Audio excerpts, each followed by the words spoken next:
America, Iran, Israel यांचे युद्धाचा परिणाम आता शेतकऱ्यांना आणि पिकांना देखील मोठ्या प्रमाणात लागताना पाहायला मिळत आहे। मी सध्या उभा आहे कल्याणच्या कृषी उत्पन्न बाजार समिती, ज्या ठिकाणी राज्यामधील अनेक जिल्ह्यातून मोठ्या प्रमाणात भाजी असेल, कांदे बटाटे असतील किंवा विविध भाज्या ज्या आहेत ते या ठिकाणी मोठ्या प्रमाणात येतात।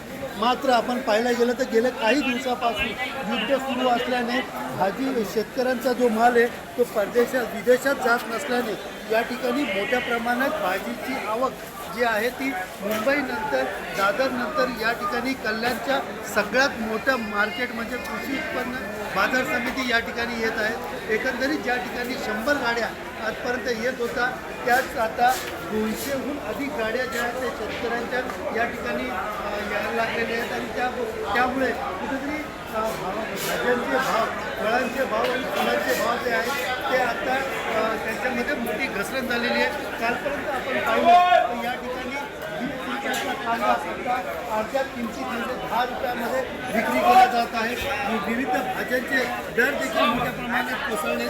नेमके आज भाजींचा दर काय आहे आणि कशा प्रकारे या ठिकाणी फळांचे दर आहेत हे आपण जाणून घेण्यासाठी आपल्यासोबत या मार्केटचे जे अध्यक्ष की भाजी मार्केटमध्ये आता झाडांची किती आवक होते आणि पहिला आणि आता युद्धाच्या काय नेमकं युद्धाच्या अगोदर गाड्या यायच्या 70, 80, 100 गाड्या येत होत्या आणि जेव्हापासून आता युद्ध चालू झालेलं आहे तेव्हापासून गाड्यांची आवक कमीत कमी 250 ते 300 गाड्या येत राहतात।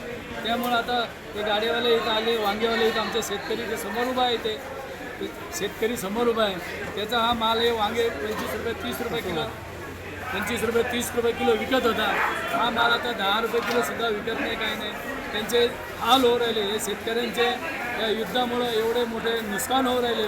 तर सरकारला आमची निवेदन आहे, महाराष्ट्र सरकार म्हणा, गव्हर्नमेंट सरकार म्हणा, केंद्र सरकार म्हणा, आमच्या व्यापाऱ्याचं आमचे एक अध्यक्ष म्हणून या नात्याने आमचं निवेदन आहे की व्यापाऱ्याला काय याच्यातून काहीतरी भरपाई द्यावी नाही।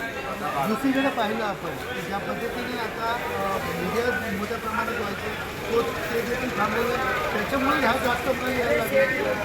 आता हा जो पहिला जो निर्णय जात होता, कांदे बाहेर जात होते, टमाटे बाहेर जात होते, हे जेवढे द्राक्ष बाहेर जात होते, द्राक्षाची ते एवढी नुकसान झालेली आहे की द्राक्ष आता ते 50 ते 60 रुपये बाहेर हे द्राक्ष हे बाहेरवाले 200 रुपये किलो घेत होते द्राक्ष। आता त्या द्राक्षाची किंमत 50 रुपये किलो येतं। शेतकऱ्यांचे ते द्राक्ष आता शेतामध्ये सडून राहिलेले कारण निर्णय होत नाही आहे। आज काय भाव आहे, कांद्याचा काय भाव आहे आणि किती प्रकारचं नुकसान आता कोबी तर 3 रुपये 4 रुपये किलो कोबी आहे, ती विकत होती 15 ते 20 रुपये, ती वांगी 30 रुपये 40 रुपये किलो होती, हे 10 रुपये 12 रुपये किलो होते। तो टमाटा विकत होता 30 रुपये 40 रुपये किलो, तो 10 रुपये 12 रुपये किलो होतो। कोबी 10 रुपये 15 रुपये किलो होती, ती 3 रुपये किलो होती। गेला घेत बी नाही, एवढी मोठी नुकसान शेतकऱ्यांची होऊ राहिली, व्यापाऱ्यांची नाही होऊ राहिली। दुसरीकडे पाहिलं तर आता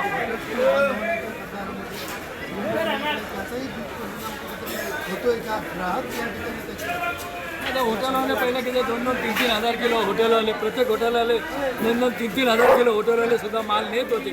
पण आता काय गॅस भेटत नाही ना, गॅस न भेटल्यामुळं काय आलेलं आहे की हॉटेलं आता कमीत कमी 50% हॉटेलं सुद्धा बंद होऊ राहिली। हॉटेलं जर बंद झाली तर गरीब लोकांचं जे खाण्याचे वांदे होऊन जातील, चांगले लोक जे अमीर लोक आहेत ते बसतील, पण सगळे गरीब लोक जे लेबर लोक आहे जे हॉटेलमध्ये खाणारे, रोजचे पोट भरणारे, रोजच्या रोज खाणारे आणि त्यांचं नुकसान आहे। प्रश्न आता या ठिकाणी या पद्धतीने मान येते, सगळं येतं, मोठं नुकसान या ठिकाणी येतं। काही स्टॉक तुम्ही ठेवले ग्राहक तो पण खराब होतो।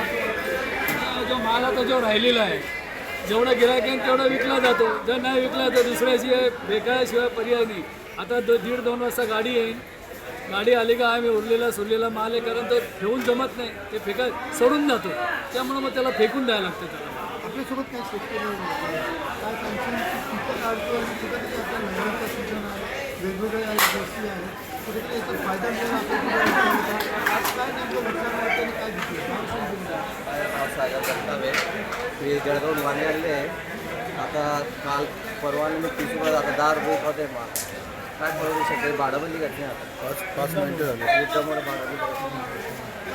एकंदरीत पाहायला गेलं तर या युद्धाचा फटका जो आहे तो आता भाजी मार्केट असेल, फळ मार्केट असेल, त्यांना देखील मोठ्या प्रमाणात पडत आहे. शासनाने, प्रशासनाने आमची मदत करावी अशा प्रकारचं व्यापारी असतील किंवा शेतकरी असेल अशी मागणी जी आहे ती प्रशासनाला करताना पाहायला मिळत आहे.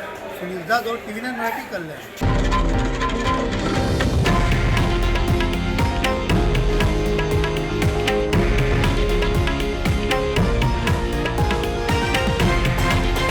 हे आहे देशातील नंबर 1 न्यूज नेटवर्क आणि आपण पाहत आहात TV9 मराठी, एकमेव.